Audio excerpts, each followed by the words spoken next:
د الله تعلق غواړي، د الله دوستی غواړي، د الله مینه محبت غواړي اور د الله سره رشتہ جوړول غواړي، بس ټول ورځ ګرځا خپل مانځ کې هم د لمانځه نه د باندې هم که په اودس کې که بغیر اودس کې هر وخت بس د خپل الله تذکیره کوه، د خپل الله ذکر کوه، د خپل الله صفت بیانوه، د خپل الله صفتونه بیانوه. دا یو لاره ده چې د الله سره تعلق جوړی شي.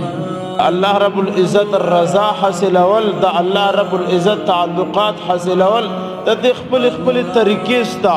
اور د دې خپل لارې ستا چې انسان دا وغواړي په کائنات کې چې زه د الله رب العزت سره تعلق جوړېدل غواړم، زه د الله سره مینه محبت کول غواړم اور زه د الله رب العزت سره دوستی کول غواړم. الله رب العزت بشمار لارې پیدا کړي دي، پر هغه لارو باندې چې مسلمان روان سي نو خالق کائنات سره د دوستی لارې خلاصېږي.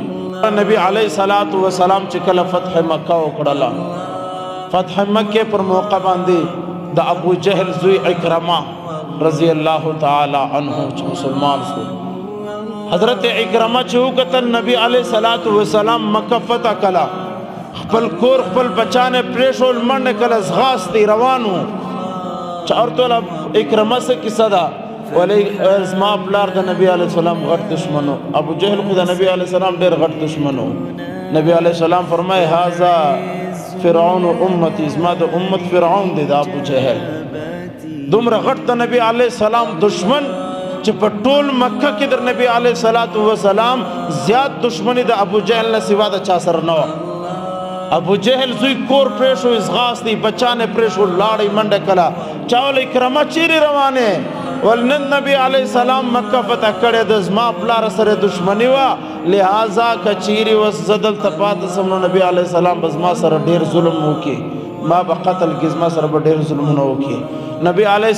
السلام پیغام ور واستوي، ول اکرمه ته ویل راسه یو مسله بنې انشاءالله پیغمه راسه. اکرمه ورته ویل نه یا زه نه راځم، زما یقین نه راځي. نبی علیه السلام خپل چادر مبارک، الله اکبر،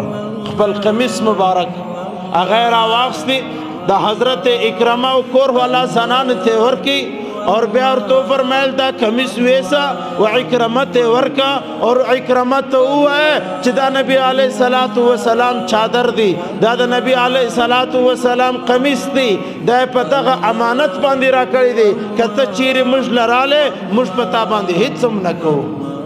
ستا پلار هر څو دشمنو، ستا پلار هر څو ظالمو، ستا پلار هر څه کړي وو ابو جهل، لیکن تراسه تا ته موږ څه نه وایو. دا زما قمیص واخه. هغه کور والا قمیص راواخیستی د سرکار دو عالم صلی الله علیه وسلم،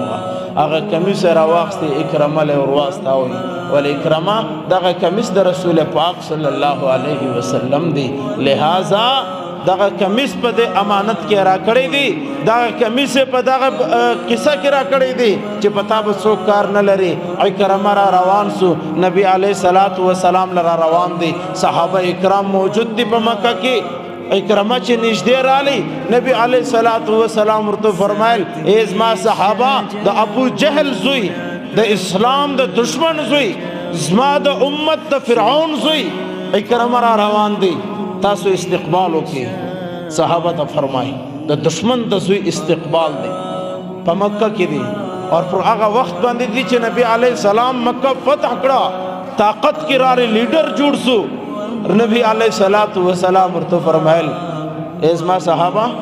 د اسلام د دشمن زما د امت د فرعون اور زما د ډېر غټ ظالم دشمن زوی را روان دی، اکرمه استقبال یې وکړئ. صحابه اکرام حیران سو، یا رسول الله د اکرمه استقبال وکړو، چا چې د دین خلاف څه کارونه کړي دي. نبی علیه السلام ورته فرمایل هو جی نن د استقبال وکړئ،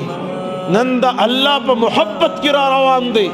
نن د الله په تعلق کې را روان دی، نن د الله پر رشتہ کې را روان دی، نن د استقبال وکړي. اور بل خبر واوري چې کله دا اکرمه راسي نو د پلار نوم ماخي، د پلار په باره کې سم وایست، دس نیچے اکرمہ پریشان سی چزما اپلاخ تا غلط وائی لہذا نن خلا ہم خاموش کی ابو جہل تم سموست اور دا اکرمہ ہم استقبالو کی عزیزانو دغا دا اللہ دوستی دا دغا دا اللہ محبت دی دغا دا اللہ تعلق دی دغا دا اللہ رشتہ دا چی دا اکرمہ لاس دا اللہ پلاس کی رالی دا اکرمہ تعلق دا اللہ سر جوڑ سو